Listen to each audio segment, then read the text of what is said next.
ഇന്നലെ ഒരു കാഴ്ച കണ്ടു. 4 മക്കൾ, 2 ആണും 2 പെണ്ണും.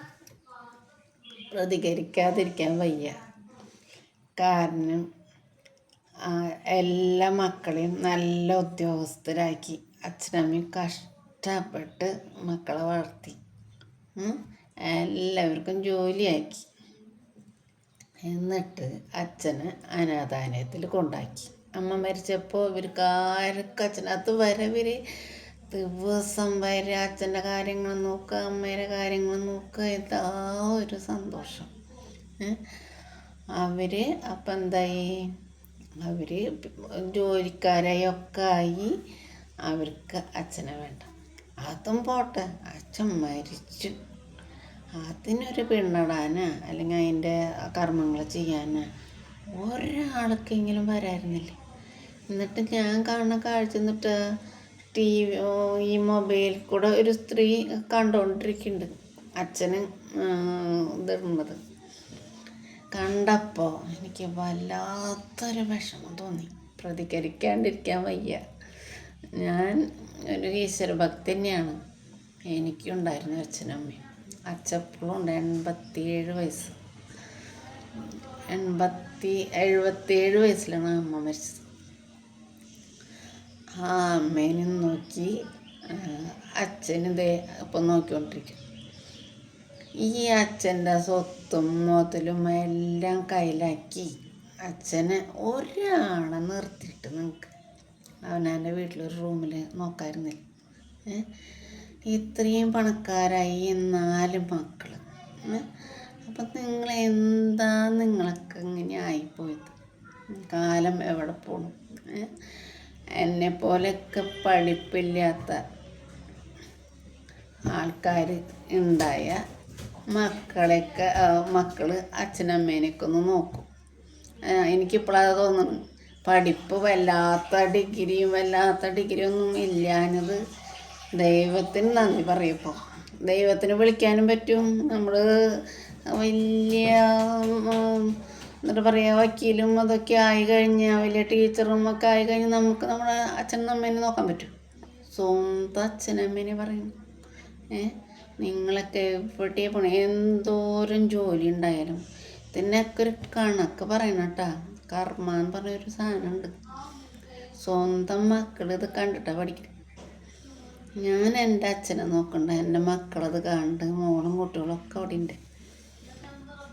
അപ്പോൾ അവർ കണ്ട് പഠിക്കുന്നത് എന്നിട്ട് അച്ചാച്ചനെ നോക്കണത്. അവരും പറ്റി സഹായിക്കും. എൻ്റെ അച്ഛൻ ഇങ്ങനെ കിടന്ന് നടക്കുകയൊക്കെ ചെയ്യും. അത്യാവശ്യം ഉള്ള കാര്യങ്ങളൊക്കെ ചെയ്യും. എന്നാലും ആ അച്ഛൻ്റെ അടുത്ത് ഒരാൾ വേണ്ടേ? അപ്പോൾ അങ്ങനെ നമ്മൾ കുറേ വിദ്യാഭ്യാസം ഇല്ലാഞ്ഞത് നന്നായി എന്ന് തന്നെയാണ് ഞാൻ പറയണത്. കാരണം വിദ്യാഭ്യാസം കൊടുത്തു, സ്വത്ത് കൊടുത്തു, എല്ലാം കൊടുത്തു. ചില ആൾക്കാർ അച്ഛനമ്മേനെ ഫോട്ടോ വയ്ക്കാൻ പാടില്ല വീട്ടിൽ മരിച്ചു കഴിഞ്ഞാൽ.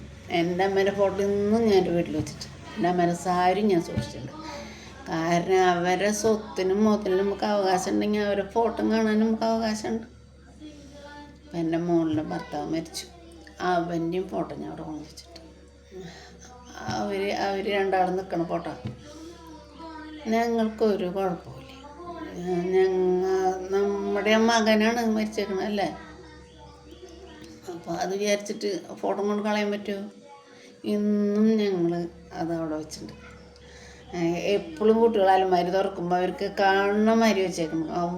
അലമാരിയുടെ ഒരു വാതിൽ എപ്പോഴും തുറന്ന് വയ്ക്കണോ?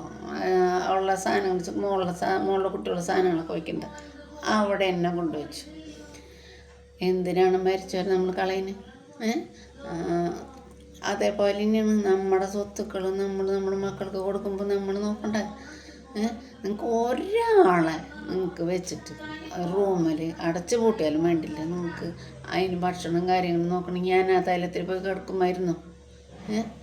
അതുകൊണ്ട് ഞാൻ പറയണം, നിങ്ങൾ ചെയ്തത് ഏറ്റവും വലിയ തെറ്റ്. അതിനുള്ളത് ഈശ്വരൻ നിങ്ങൾക്ക് തന്നെ തരട്ടെ. ഞാനിപ്പം പറയും ഈശ്വരൻ തെറ്റെന്ന് തന്നെ പറയുള്ളൂ, അല്ലാണ്ട് നാട്ടുകാർ തെറ്റെന്ന് ഞാൻ പറയാറില്ല. ഈശ്വരനാണല്ലോ നമ്മുടെ ഏറ്റവും വലിയ ആൾ. അപ്പോൾ ആ സ്ത്രീ ഇരുന്ന് മൊബൈലിൽ കാണുന്നത് ഞാൻ കണ്ടപ്പോൾ എനിക്ക് ഭയങ്കര വിഷമമായി. ആ സ്ത്രീ തന്നെയാണോ എന്ന് എനിക്കറിയില്ല. മൊബൈലിൽ ഇരുന്ന് കാണണം ഒരു മകള്. എല്ലാവരും പറയും ആൺകുട്ടികളുണ്ടാവണേലും നല്ല പെൺകുട്ടികളെ നോക്കുള്ളൂ എന്നൊക്കെ പല ആൾക്കാരും പറയും. എല്ലാവർക്കും ആൺകുട്ടികളുണ്ടാവുന്നതിൻ്റെ ഇഷ്ടം. അപ്പോൾ എന്നാലും രണ്ട് ആൺകുട്ടികളും 2 പെൺകുട്ടികളും ഉണ്ടായിട്ട് ഈ വക പരിപാടി ചെയ്ത് മോശമല്ലേ? നിങ്ങളൊക്കെ ടീച്ചർമാരാണ്, വലിയ വലിയ ജോലിക്കാരാണ്, ബാങ്ക് ഉദ്യോഗസ്ഥന്മാരാണ്, ഇങ്ങനെയൊക്കെ ആക്കുന്നത് എങ്ങനെയാണ്? എത്ര നമ്മൾ വീഴ്ച വീണിട്ടാണ് നമ്മുടെ അച്ഛന്മാർ അമ്മമാരൊക്കെ നമ്മളെ വളർത്തുന്നത്.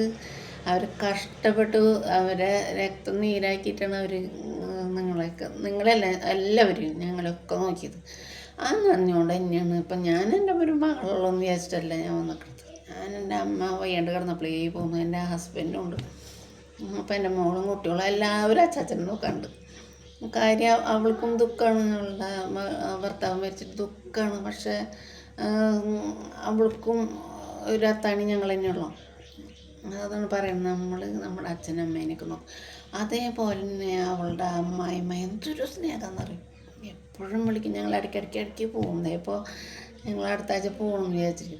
പാലക്കാടാണ് വീട്. അപ്പോൾ ആ സ്നേഹം നിൽക്കണത് എന്താ?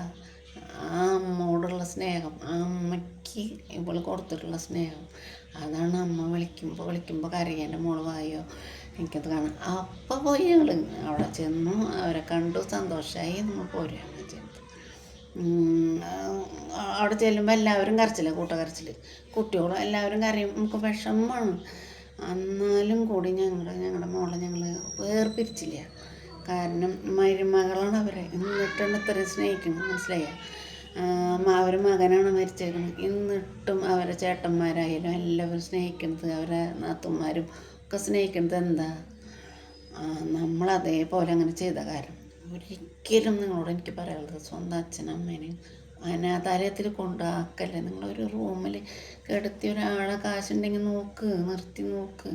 അതല്ലേ ശരി? ഇതൊക്കെ ചെയ്യുന്നത് തെറ്റല്ലേ? കർമ്മം നമുക്ക് തിരിച്ചടിക്കാണ്ട് ഒരിക്കലും ഇരിക്കില്ല കേട്ടോ, തിരിച്ചു വരും. അതാണ് നമ്മൾ ഓരോ ബുക്കുകൾ വായിക്കുമ്പോൾ നമുക്കറിയുന്നത്. എനിക്ക് തെറ്റായിട്ടൊന്നും തോന്നിയിട്ടില്ല ഈ പറഞ്ഞേ കേട്ടോ. അതുകൊണ്ട് ഞാൻ അഹങ്കാരം കൊണ്ട് പറയുമല്ല. അതിന് ശങ്കരൻ നാരായണൻ.